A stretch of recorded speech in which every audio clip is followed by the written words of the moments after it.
Hi అండి, welcome to అమంతాస్ world. ఈరోజు మీకు దబ్బకాయ పచ్చడి మీకు ఎలా చేయాలో ఊరగాయ నేను చూపించాలనుకుంటున్నాను. ఇది చాలా మంచిదండి ఆరోగ్యానికి. ఇందులో సి విటమిన్ ఉంటుంది. అంతేకాదు ఫీవర్ వచ్చిన వాళ్ళు కూడా చక్కగా అది వాళ్ళకి నోరు చేదుగా ఉంటుంది కాబట్టి ఈ పచ్చడి వేసుకొని తింటే ఇది డైజెషన్ ప్రాబ్లం కూడా లేకుండా చేస్తుంది. చాలా మంచిది హెల్త్కి. అంటే ఇది చూడడానికి నిమ్మకాయల్లా ఉంటాయి, కానీ ఆ చెట్టు కూడా నిమ్మ చెట్టులాగే ఉంటుంది, కానీ ఇది సైజు మాత్రం పెద్దగా ఉంటాయి. మన ఊరగాయ కూడా నిమ్మకాయ పచ్చడి పెట్టుకున్నట్లుగానే పెట్టుకోవాలి. మా దొడ్లో కూడా వచ్చింది చెట్టు. మరి ఇది దబ్బ చెట్టు అనుకుంటున్నాము. దబ్బ చెట్టు లేదంటే నారింజ చెట్టో తెలియదు, ఇంకా కాయలు అయితే రావట్లేదు. దబ్బ చెట్టు అయితే కనుక మేము చాలా లక్కీ అన్నమాట. ఎందుకంటే ఇది హెల్త్కి చాలా మంచిదండి. ఇందులో సి విటమిన్ ఉండడమే కాదు, మనకి మంచి పోషకాలన్నీ ఇందులో మనకు లభిస్తాయి. కాబట్టి ఈ పచ్చడి చాలా ఈజీగా మనం చేసుకోవచ్చు ఊరగాయ. అది ఎలా చేయాలో మీకు నేను చూపిస్తాను. నచ్చుతుంది, మీరు కూడా ట్రై చేయండి. నేను చేసే రెసిపీస్ అన్నీ కానీ మీకు నచ్చితే చేయండి, షేర్ చేయండి, కమెంట్ చేయండి. ప్లీజ్ కొత్త వాళ్ళైతే సబ్స్క్రైబ్ చేసుకోండి.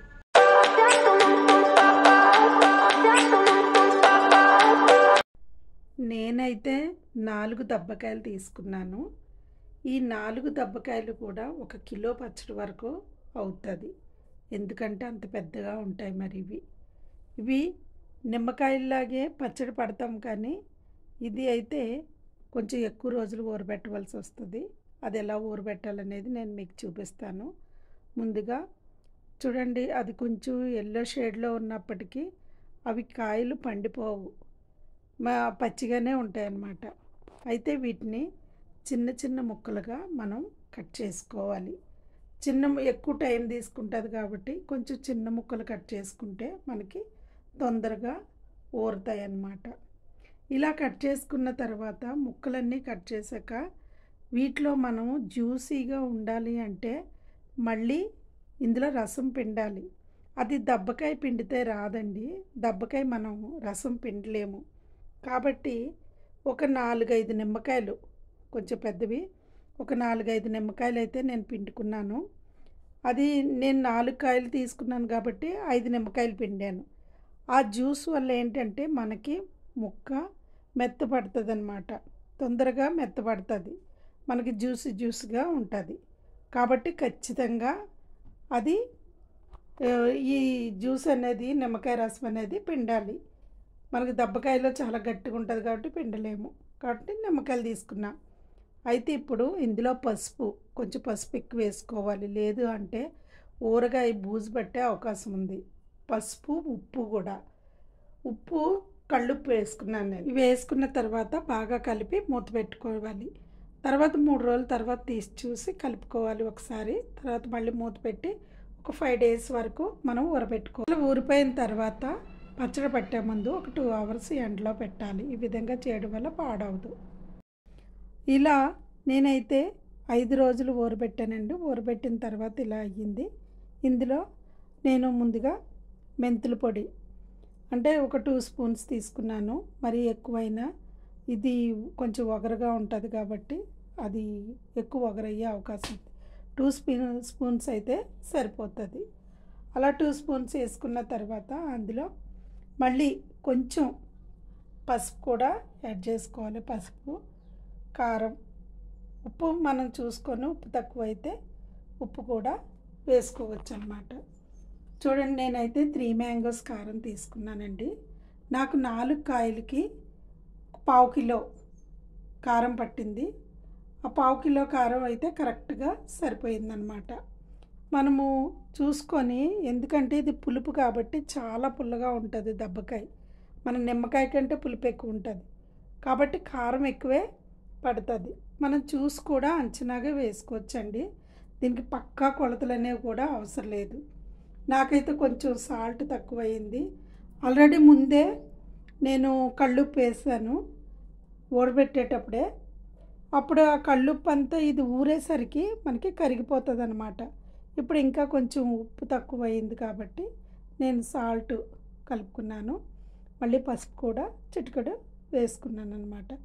ఈ విధంగా బాగా కలుపుకోవాలి. కలుపుకున్న తర్వాత నేను అంతా తాలింపు వేసుకోవట్లేదు. ఇందులో సగం ఒక డబ్బాలోకి తీసుకున్నాను. తీసుకొని నేను ఫ్రిడ్జ్‌లో స్టాక్ పెట్టేసుకుంటా అండి. నాకు అవసరమైనప్పుడు మళ్ళీ తాలింపు వేసుకుంటా. ఇలా మనం అంతా ఒకేసారి వేసుకొని అవసరం లేదు. అసలు దబ్బకాయ పచ్చడికి తాలింపు కూడా అంత అవసరం లేదు. కొంతమంది అయితే తాలింపు వేసుకోరు. ఇది ఇలా మగ్గిపోయిన తర్వాత అది అలా వేసుకొని తింటారు. ఏదేమైనా దీనివల్ల ఆకలి లేని వాళ్ళకి ఆకలి పుడుతుంది. తాలింపుకి ముందుగా నేను వెల్లుల్లిపాయలు ఒక 3 తీసుకున్నాను. వెల్లుల్లి రెమ్మలు అవి బరకగా మిక్సీ పట్టుకొని ఇప్పుడు చూడండి ఆయిల్ వేసుకొని అందులో ఎండుమిరపకాయలు, ఆవాలు కూడా కొన్ని ఆవాలు వేసుకున్నాను. వేసుకొని ఈ వెల్లుల్లి ముద్ద ఓన్లీ వెల్లుల్లే, అల్లం అది లేదు, వెల్లుల్లి వేసుకొని కరివేపాకు కూడా ఒక 5-6 రెమ్మలు తుంచుకొని వేసుకుంటే చక్కగా బాగా డీప్గా ఫ్రై అవ్వకూడదండి. లైట్గా ఆ వెల్లుల్లి పచ్చివాసన పోయే వరకు కొంచెం వేయించుకుంటే సరిపోతుంది. అలా వేయించుకున్న తర్వాత స్టవ్ బంద్ చేసి కొంచెం ఇంగువ యాడ్ చేశాను నేను. కొంచెం వేసుకుంటే ఆ ఇంగు వేస్తే ఏంటంటే మనం వెల్లుల్లిపాయ ఫ్లేవరు ఈ ఇంగువ వేసిన తర్వాత నిజంగా ఆ పచ్చడి ఉంటుందండి, చాలా బాగుంటుంది. మీరు ఇలా చేస్తే కనుక ఎప్పటికీ మీరు ఎక్కడ దబ్బకాయలు దొరికినా వదిలిపెట్టరు. నేను పక్కాగా చెప్తున్నానండి, అంత టేస్ట్ ఉంటుంది ఈ ఊరగాయ. కాబట్టి మీరైతే ఖచ్చితంగా చెయ్యండి. ఈ రెసిపీ అయితే మిస్ అవ్వకండి.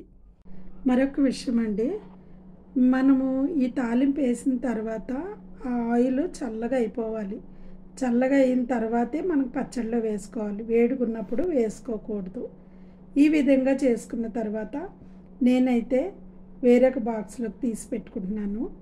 అంతే కదండి. ఇది ప్లాస్టిక్ డబ్బాలో కానీ లేదా గ్లాస్ దాంట్లో కానీ పెట్టుకుంటే మనకి పచ్చడి నిలువ ఉంటుంది, తొందరగా పాడవదనమాట. ఇలా చేసి పెట్టుకుంటే మనకు 1 సంవత్సరం వరకు ఉంటుందండి. దబ్బకాయతో చాలా చేస్తారు. పులిహోర కూడా చేస్తారు, రోటి పచ్చళ్ళు చేస్తారు, ఉడకబెట్టి చాలా చేసుకోవచ్చు. ఏదేమైనా పచ్చడి ఏదైనా పికిల్ ఊరగాయ కలిపామంటే వెంటనే తింటే ఒక్క ముద్ద అన్నం కనుక ఈ పచ్చడి వేసుకొని తిన్నామంటే ఆ మజానే వేరుంటుందండి. ఎంత కారంగా చక్కగా చాలా బాగుంటుంది. అది మీరు కూడా ట్రై చేయండి.